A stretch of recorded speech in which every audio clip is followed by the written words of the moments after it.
is Abdul Manan Mansoor. Now, let me tell you this. Malaysia is only 34 million people population. Yeah, 34 million people population. Our aviation industry last year produced 45 billion ringgit. That's almost 4% of the GDP. And the people employed by the industry is 450,000 people for a small nation of 34 million people. Now just imagine India with 1.4 billion people, yeah, and if they were to push the aviation industry to greater heights, the number of job employment opportunities will be just tremendous, guys. Yeah? And remember also that the aviation industry will also push up the other industry. And what is the other industry? That will be the tourism industry. Yeah? And the tourism industry will also boost up your hotel industry that you are now experiencing very well. So folks, the opportunities are there. Yeah? India is booming and going to become the second powerful nation in 10 years' time, whether we like it or not, or whether America likes it or not. This is a time to invest in the industry. Unicam has got a program of diploma, bachelor, master, and PhD in aviation. So you can go up your ladder and become the outstanding personnel the aviation industry needs most.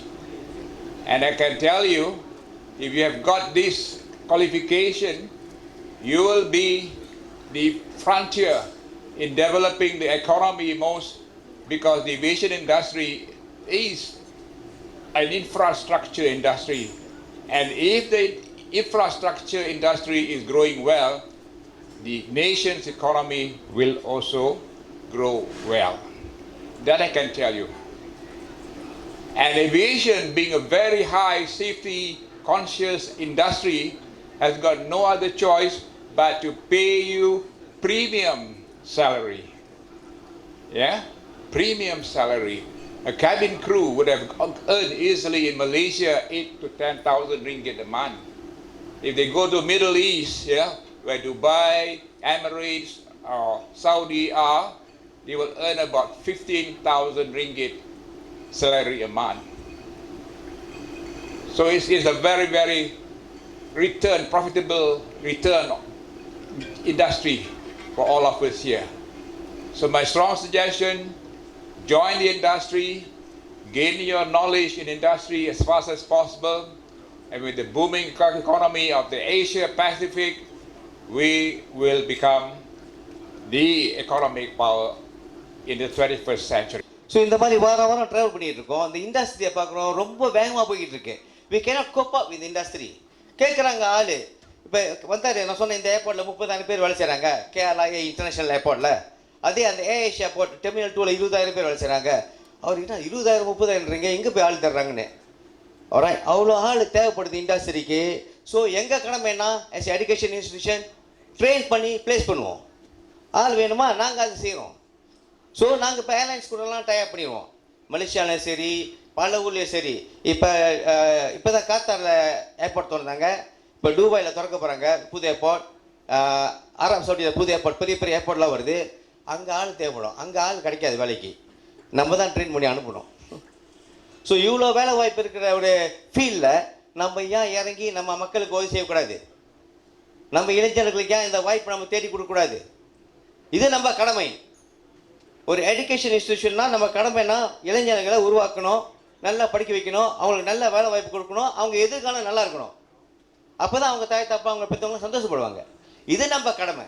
So நம்ம கடமை சீராக செய்கிறதுக்கு தான் mister Boominathan இவ்வளோ முயற்சி செஞ்சு எங்களை வந்து பார்த்து இந்த எம்ஓஇ வரைக்கும் வந்திருக்கு. ஓகே, நிச்சயமாக நாங்கள் ஆயிரக்கணக்கான பேரை ட்ரெயின் பண்ணி இந்த இண்டஸ்ட்ரியில் ப்ளேஸ் பண்ணி இந்தியாவிலே நம்பர் 1 இன்ஸ்டிடியூஷனாக ஏவியேஷன் இன்ஸ்டியூஷனாக வரணும். சென்னை சமிர்தானாலே என்ன அப்படின்னு கேட்டால் பிளேஸ்மெண்ட். இதுவரைக்கும் இந்த இண்டஸ்ட்ரியில் இந்தியாவில் யாருமே பண்ணாத ஒரு விஷயம் என்னென்னா 25,000 பேரை சோஃபார் நாம் பிளேஸ்மெண்ட் பண்ணியிருக்கோம். இப்போ ஏவியேஷன் இண்டஸ்ட்ரியில் சென்னை சமிர்தா என்ட்ரு ஆகுது அப்படின்னா நீங்கள் உங்களுக்கு ரொம்ப நல்லா தெரியும், பஸ் ஸ்டாண்டை விட இப்போ அதிக கூட்டம் எங்கே இருக்குன்னா ஏர்போர்ட்டில் தான் இருக்குது. நம்பர் 1. ஒவ்வொரு ஏர்போர்ட்லேயும் இப்போ எவ்வளோ பேர் தேவைப்படுறாங்க அப்படின்னா, இந்தியா மாதிரியான ஏர்போர்ட்டில் குறைஞ்சபட்சம் 3000 4,000 பேர் தேவைப்படுறாங்க. அப்போ நம்ம இந்தியாவில் இப்போ எவ்வளோ ஏர்போர்ட் இருக்குன்னா 137 ஏர்போர்ட். இன்னும் கரெக்டாக அடுத்த 3 வருஷத்தில் இது 240 ஏர்போர்ட்டாக மாறப்போகுது. நிறைய ஒர்க் நடந்துகிட்டு இருக்கு. 240 ஏர்போர்ட் வரப்போகுது அப்படின்னா 240 இன்ட்டு ஒவ்வொரு ஏர்போர்ட்டுக்கும் குறைஞ்சபட்சம் 3000 பேர் தேவை அப்படின்னா இன்னைக்கு கணக்கில் 6 7 லட்சம் பேர் பெர் இயருக்கு தேவை. ஆனால் அத்தனை பேர் வெளியில் வர்றாங்களான்னு கேட்டால் இல்லை. அப்படியே வெளியில் வரக்கூடிய ஃபியூ ஸ்டூடெண்ட்ஸும் ஸ்கில்டாக இருக்காங்களான்னு கேட்டால் இல்லை. ஸோ ஒரு மிகப்பெரிய வேக்கம் இருக்குது. அதனால் பிளேஸ்மெண்ட்டு தான் சென்னை சமிர்தாவோட தாரக மந்திரம். அப்படிங்கிறனால இந்த இண்டஸ்ட்ரியில் ஒரு ரொம்ப ஸ்கில்டான பர்சனை உருவாக்கணுங்கிறதுக்காகவே இண்டஸ்ட்ரிக்கான சொல்யூஷன் கொடுக்கணும் அப்படிங்கிற நோக்கத்துக்காகவே உருவாக்கப்பட்டது தான் Chennai Samirtha international aviation college. Chennai Samirtha என்ன பண்ண போகுது அப்படின்னு கேட்டிங்கன்னா, படிக்கும்போதே ஏவியேஷன் இண்டஸ்ட்ரியில் இது வரைக்கும் யாருமே பண்ணாத புதுமை, அவங்களுக்கும் படிக்கும்போதே பார்ட் டைம் ஜாப் ஏர்போர்ட்டில் 8,000 to 15,000 வரைக்கும் படிக்கும்போதே ஒரு ட்ரெண்ட் செட்டாரை உருவாக்கி. நம்பர் 1. 2வது, வெறும் தியரியாக சொல்லித்தராமல் ஒரு மினி ஏர்போர்ட்டில் என்னென்னலாம் இருக்குமோ அந்த இன்ஃப்ராஸ்ட்ரக்சர் நம்மளுடைய மவுண்ட் ரோடு கேம்பஸில் 40,000 சதுர அடியில் ஹார்ட் ஆஃப் த சிட்டியில் ஸ்பென்சருக்கு ஆப்போசிட்டில் இருக்கக்கூடிய நம்மளுடைய கேம்பஸில் மினி ஏர்போர்ட் உருவாகிக்கிட்டு இருக்குது. ஸோ அதனால் லைவாக அவங்களால டீட்டெயில்டாக கற்றுக்க முடியும். இது 2வது, ப்ராக்டிக்கலாக கற்றுக்குறாங்க. 3வது விஷயம் என்ன அப்படின்னு கேட்டால், அவங்களுக்கு கிளாஸ் எடுக்க போகிறவங்களாம் யார் அப்படின்னு கேட்டால், கேப்டன் சார் மாதிரி, கேப்டன் சார் மூலமாக உருவாக்கின எக்ஸ்பர்ட் ஃபாரின்லேருந்து வந்து சொல்லித்தர போகிறாங்க. இதெல்லாம் ரொம்ப ரேர் காஸ்ட்லியான திங்ஸ். சரி சார், இதோட முடிஞ்சுச்சா? இல்லை, இதோட அடுத்த புதுமையாக என்ன அப்படின்னு கேட்டால், 3 years டிகிரி கற்றுக்க போகிறாங்க. 2 வருஷம் நம்ம சென்னை சமிர்தாவில் மவுண்ட் ரோடு கேம்பஸில் படிக்கிறாங்க. 3வது வருஷம் மலேசியாவில் போய் படிக்கிறாங்க. 6 மாதம் நம்மளுடைய யூனிவர்சிட்டி காலேஜ் ஆஃப் ஏவியேஷன் மலேசியாவில் 6 மாதம் கற்றுக்குறாங்க. இன்டர்நேஷ்னல் எக்ஸ்போசரை டீட்டெயிலாக புரிஞ்சுக்கிறாங்க. அது மட்டும் இல்லைங்க, வேறு யாருமே இதுவரை பண்ணாத புதுமை என்னென்னா, இன்டர்நேஷ்னல் ஏர்போர்ட்டில் மலேசியன் ஏர்போர்ட்டில் நம்ம ஸ்டூடெண்ட் ஒர்க் பண்ண போகிறாங்க. 6 months இன்டர்நேஷ்னல் ஏர்போர்ட்டோடைய எக்ஸ்போசரை கற்றுக்க போகிறாங்க. கொஞ்சம் இமேஜின் பண்ணி பாருங்கள், 6 மாதம் இன்டர்நேஷ்னலில் ஒர்க் பண்ணிட்டு வெளியில் வந்தாங்கன்னா அவங்களுடைய வேல்யூ, அவங்க கற்றுக்கிட்ட விதம், இது எல்லாமே வேறு லெவலில் இருக்கும். ஸோ கண்டிப்பாக சென்னை சமிர்தா ஸ்டூடெண்ட், ஏவியேஷனில் படிக்கிற சென்னை சமிர்தா ஸ்டூடெண்ட் இன்டர்நேஷ்னல் எக்ஸ்போசரோட வெளியில் வரும்போது பிளேஸ்மெண்ட் அப்படிங்கிறது ஒரு பெரிய விஷயமாகவே இருக்காது. ஒரு ஏவியேஷன் இண்டஸ்ட்ரியில் ஒரு மிகப்பெரிய ரெவல்யூஷனாக நம்ம மலேசியன் யூனிவர்சிட்டி காலேஜ் ஆஃப் ஏவியேஷனோட டைஅப்னால பசங்களுக்கு இன்டர்நேஷ்னல் எக்ஸ்போசரோட ஒரு மிகப்பெரிய வேலை வாய்ப்பு. சார் சொன்னாங்க, கேபின் குரோடைய சேல்ரி எவ்வளவு அப்படின்னு கேட்டால் கிட்டத்தட்ட 15,000 ரிங்கட். 15,000 ரிங்கட் அப்படின்னா அதனுடைய வேல்யூ கிட்டத்தட்ட 3 லட்சம் ரூபாய்.